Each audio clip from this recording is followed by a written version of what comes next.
Selamat sore, saudara-saudara yang saya kasih dalam Tuhan Yesus Kristus. Pada sore hari ini, Tuhan masih belum mengizinkan kita untuk berbakti bersama-sama dalam rangka Jumat Agung, bahkan kebaktian Paskah. Maka kita tetap bisa bersandar, berharap akan berkat-berkat Paskah melalui kebenaran firman Tuhan yang hendak saya sampaikan pada sore hari ini. Sebelumnya mari kita sama-sama berdoa. Bapa kami yang ada di dalam surga, pada sore hari ini hati kami penuh dengan ucapan syukur.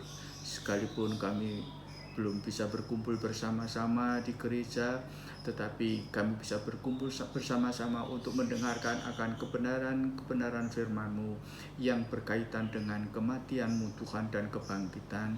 Engkau akan menyertai dan memberkati kami Tuhan. Dalam nama Tuhan Yesus Kristus kami sudah berdoa. Amin.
Kita akan sama-sama baca kebenaran firman Allah sebagai ayat pokok di dalam Ibrani pasal 9 ayat yang ke-28. Demikian pula Kristus hanya satu kali saja mengorbankan dirinya untuk menanggung dosa banyak orang. Sesudah itu, ia akan menyatakan dirinya sekali lagi tanpa menanggung dosa untuk menganugerahkan keselamatan kepada mereka yang menantikan Dia. Saudara-saudara, di dalam ayat ini ada dua hal yang akan sama-sama kita pelajari, yaitu yang pertama, ia mengorbankan dirinya. Ia mengorbankan dirinya. Saudara-saudara, ini bukan pengorbanan yang konyol, bukan pengorbanan yang hanya sekedar untuk mencari hormat sehingga memiliki banyak pengikut. Tidak sama sekali. Itu salah. Yang benar kita akan membaca di dalam Efesus pasal 5 ayat yang kedua. Dan hiduplah di dalam kasih, sebagaimana Kristus Yesus juga telah mengasihi kamu dan telah menyerahkan dirinya untuk kita sebagai persembahan dan korban yang harum bagi Allah. Agar pengorbanan itu tidak sia-sia, maka dasar pengorbanan dari Yesus Kristus adalah kasih. Hanya itu penekanannya. Karena dia mengasihi manusia, maka dia rela untuk mengorbankan. Di luar itu, saudara-saudara, maka pengorbanan itu adalah pengorbanan yang memiliki motivasi yang lain. Terpujilah nama Tuhan. Nah, sekarang pengorbanan yang penuh kasih sehingga sampai nyawanya itu hilang. Kita akan membaca di dalam Ibrani pasal 9 ayat yang ke-14. Betapa lebihnya darah Kristus yang oleh Roh yang kekal telah mempersembahkan dirinya sendiri kepada Allah sebagai persembahan yang tak bercacat, akan menyucikan hati nurani kita dari perbuatan-perbuatan yang sia-sia, supaya kita dapat beribadah kepada Allah yang hidup. Yang disucikan adalah hati nurani kita. Yang disucikan sekali lagi adalah hati nurani kita dari perbuatan yang sia-sia. Jadi apa yang kita lakukan, bahkan kalau memakai kata-kata korban, itu menjadi sia-sia apabila tidak menyentuh hati nurani. Kenapa pengorbanan dari Yesus itu dia rela berkorban? Supaya hati nurani kita itu adalah hati nurani yang bisa mengerti apa yang menjadi kehendak Tuhan. Yang menjadi kehendak Tuhan. Saya ambil sebuah contoh, saudara-saudara. Perjalanan bangsa Israel mulai keluar dari Mesir, itu di bawah pimpinan dari Musa. Tidak berapa lama, Musa diberi oleh Tuhan Taurat yang menjadi pegangan apa yang boleh dan tidak boleh dilakukan oleh bangsa Israel. Taurat ini berlaku mulai dari kitab Keluaran zamannya Musa, lalu berakhir pada zamannya Tuhan Yesus. Karena setelah Yesus disalib, kita tidak hidup di bawah Taurat tetapi di bawah anugerah Allah. Nah, setelah Yesus itu mati, bangkit, dan naik ke surga, maka keyakinan akan Tuhan itu terus berkembang. Mulailah dicampur dengan adat istiadat.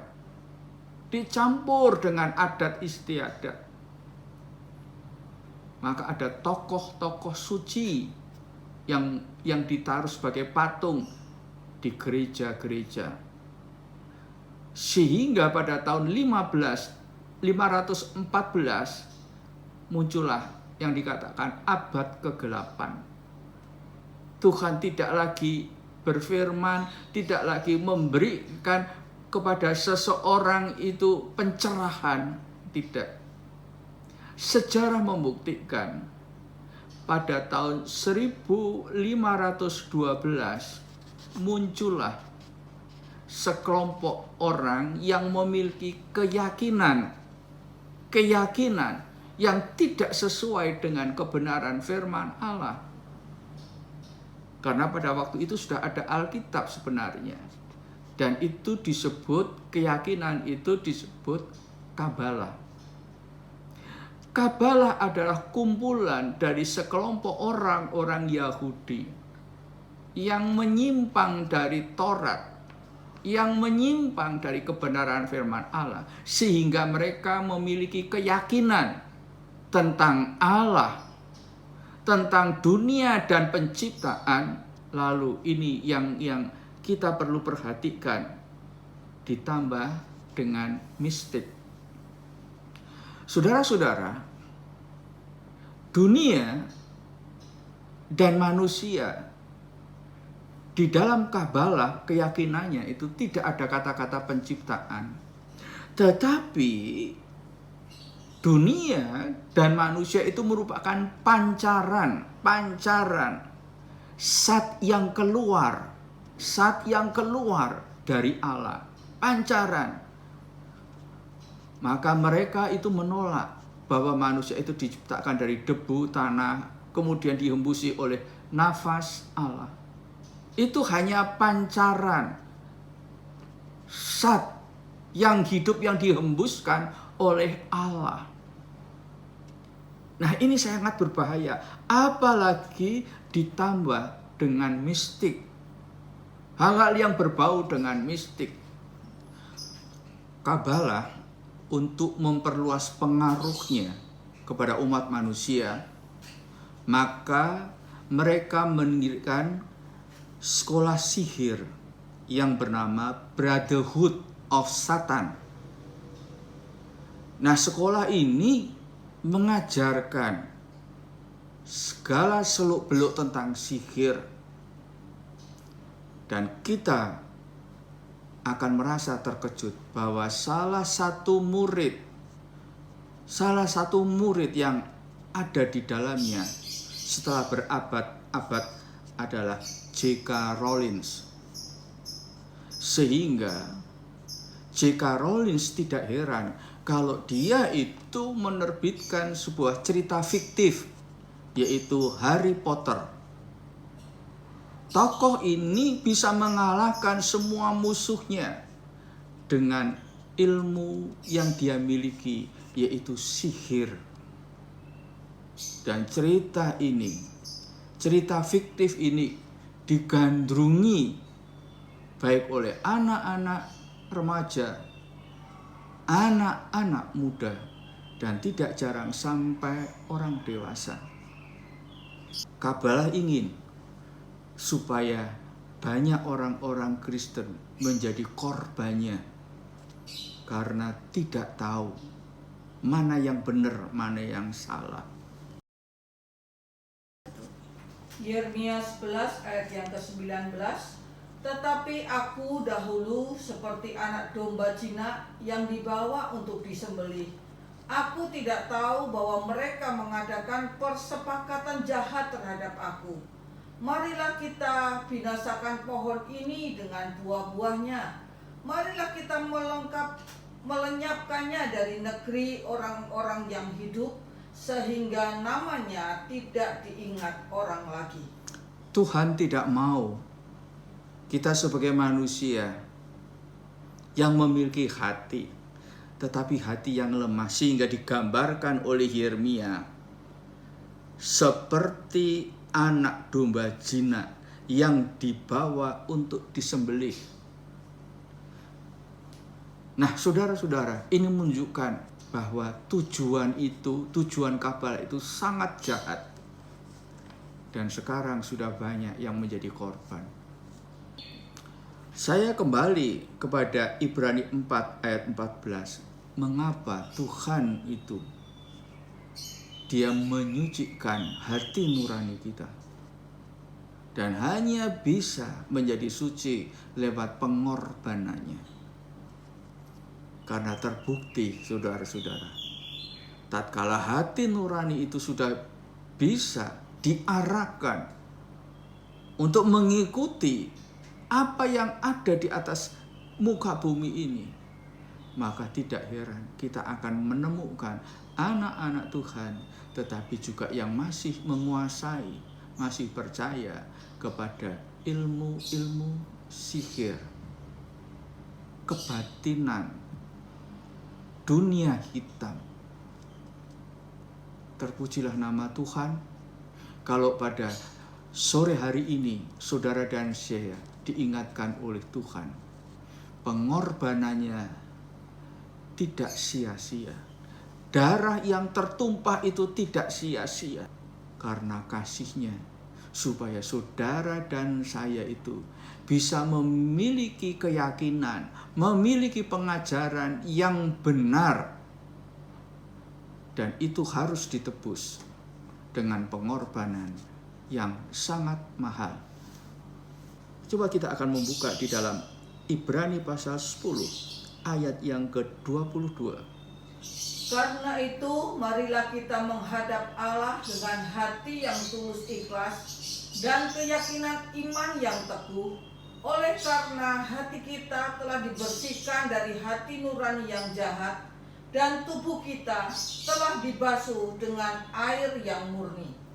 Hati nurani yang tulus itu digambar dalam bahasa Inggris adalah true heart. Hati nurani yang benar. Nah, saudara-saudara, bila hati itu digambarkan seperti sungai, maka hati nurani yang benar, hati nurani yang tulus itu digambarkan seperti sungai, bukan hanya jernih di hulunya, jernih di atas, di kepala, tetapi juga terus jernih di batang sungainya. Aliran sungai itu tetap jernih. Saudara-saudara, inilah yang menjadi kerinduan kita sebagai umat milik Allah. Dan ini juga yang menjadi kerinduan dari Allah di dalam kehidupan kita masing-masing. Kita berkata, Tuhan, terima kasih Engkau sudah menyucikan aku, sudah menebus aku. Kesucian, penebusan itu kiranya terus berlaku di dalam kehidupan kita masing-masing. Dalam perjalanan hidup kita, Allah mau tetap jernih, tetap jernih, tetap jernih. Sehingga kalaupun ada makhluk yang datang, binatang yang datang untuk minum, apakah dia di hulu ataupun di batang sungai, binatang itu tetap kuat, tetap sehat.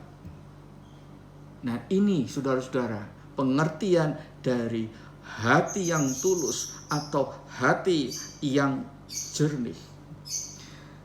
Kalau hati itu disucikan, terus-menerus kita jaga di dalam perjalanan hidup kita.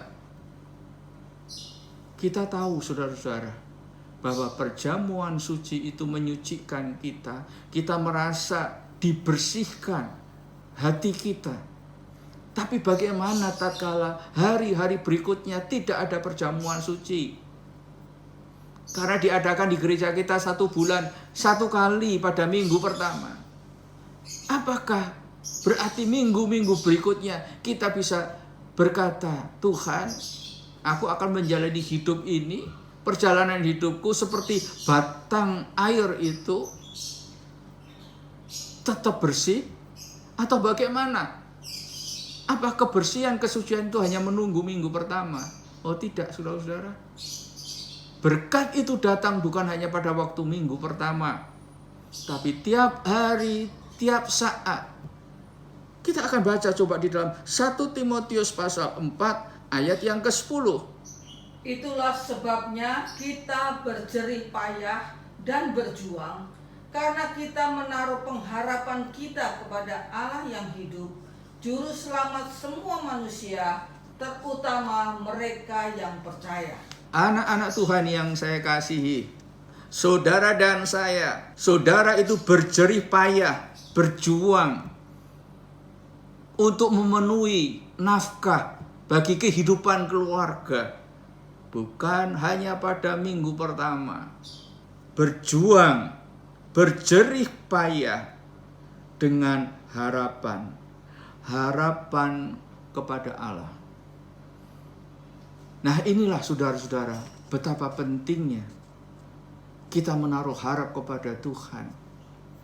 Betapa pentingnya kita itu memiliki hati yang jerih tiap-tiap hari, tiap-tiap saat, supaya pengharapan itu menjadi satu kenyataan di dalam diri saudara-saudara. Supaya jerih payah saudara itu tidak sia-sia. Jerih payah itu tidak membawa saudara bertambah menjadi lesu. Anak-anak Tuhan yang tidak mampu untuk berdiri dengan iman. Tetapi anak-anak Tuhan yang tetap tegar. Yang tetap tegar.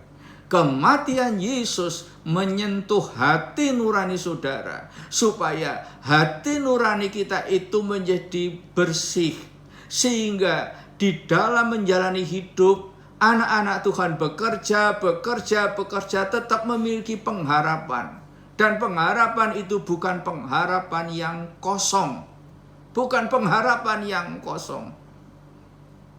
1 Korintus 15 ayat yang ke-14. Dan sekiranya Kristus tidak pernah bangkit, maka pemberitaan yang kami sampaikan tidak berguna dan imanmu juga sia-sia. Lihat, kebangkitan Kristus itu menyebabkan dua hal. Yang pertama, pemberitaan Injil itu bukan pemberitaan yang sekedar dongeng, cerita-cerita, sia-sia. Waktu saudara mendengarkan Injil ini, saudara yakini apa yang saudara sedang dengar itu tidak sia-sia. Akan membawa hasil. Di dalam kehidupan rohani saudara, kehidupan lahiriah saudara. Kepercayaan saudara tidak sia-sia. Saudara menaruh harap, saudara menaruh percaya, saudara bersandar kepada Tuhan. Itu Tuhan lihat semuanya. Kuasa Paskah itu akan mampu menghidupkan, membangkitkan. Bahkan yang sudah mulai lemah tidak akan mati. Tidak akan mati. Karena kuasa Kristus itu akan membangkitkan kita, menambah semangat kita, keyakinan kita. Amin. Kita masuk di dalam doa. Bapa kami yang di surga, Engkau sudah menyertai di dalam pemberitaan kebenaran firman-Mu. Kami merindukan supaya kuasa kebangkitan itu ada bersama-sama dengan kami. Sehingga perjuangan jerih payah dari anak-anak-Mu, dari sidang jemaat itu tidak sia-sia. Tidak sia-sia. Melainkan mereka bisa memiliki kekuatan, memiliki iman percaya dari hati yang murni. Maka sekalipun iman itu sebesar sebiji sesawi, tetapi saudara, kami yakin Tuhan, Engkau mampu untuk memindahkan gunung-gunung yang mencoba untuk menghalangi, yang mencoba untuk menghancurkan perjalanan hidup anak-anak Tuhan. Kuasa yang ada pada Yesus Kristus, kuasa yang sama pula yang ada pada kami.